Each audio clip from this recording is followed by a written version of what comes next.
back in the day, if you were going to have a ship or train or whatever, it was going to be run by steam. Now, steam has to be made, and steam is made by fire.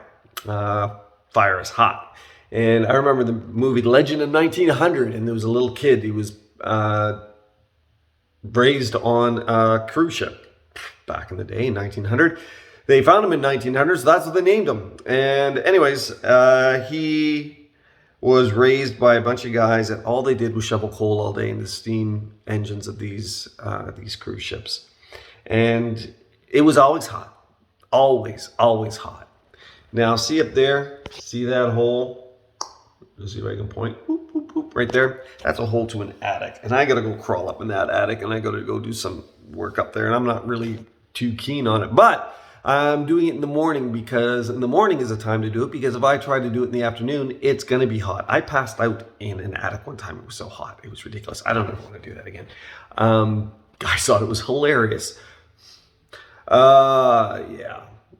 You know, I was thinking about that and the timing. You know, there's relationships that we have that we know that they're always going to be hot. When you go into it, you know that there's going to be some sort of contention. There's going to be some sort of problem. There's going to be some sort of issue. Sometimes it's because that's the history. Sometimes it's because that's the present. I mean, sometimes it's relationships that are continuing to have a certain amount of dysfunction. And to your best of ability, you should probably try to avoid those if you can. If you can't make a change, best just to avoid it. But anyways, those are those kind of relationships. And then there's a kind of relationships that, you know, in this context, things are going to be hot. And sometimes you need to say something to somebody. Sometimes, you know, no matter when it is or where it is, it's going to blow up. But it needs to be said. And you just kind of expect it. And there's sometimes it's kind of like, pick the timing.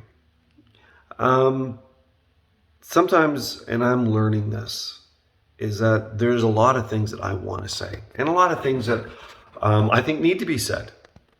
And the issue isn't so much the fact that the conversation isn't being had. The issue is that I'm not picking the right times to have those conversations. I'm not picking the right context. And sometimes, even though there's something that needs to be said, something that needs to be discussed, it's best to wait until the right timing. I mean, that's sometimes with friends, with families, with coworkers, with people in the church. Picking the right time, picking a time when you are able to be heard. Not only that, sometimes it's picking the time when you're able to think rationally and calmly. Bible says, in your anger, do not sin. One of the easiest ways to do that is in your anger, shut your mouth. I mean, for me, that's something I should do a lot. Because a lot of times, I find that if I take the time to step back and think, maybe my perspective changes and those things didn't need to be said. Or there's a better way to say it. Or I'm going to be able to say it in a way that is going to be heard. Or just say it in a way that I'm not going to feel guilty about it later.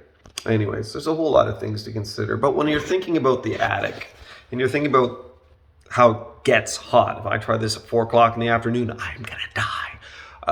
But it's hot as heck up there. It's ridiculous. I need to stay away from it because it's not the right time. And we need to stay away from conversations that it's not the right time. Anyways, hope that's been an encouragement to you. I'm going to go up before it gets too hot, get the job done, get down, and survive. Anyways, God bless you. I hope that's been an encouragement to you. Bye for now.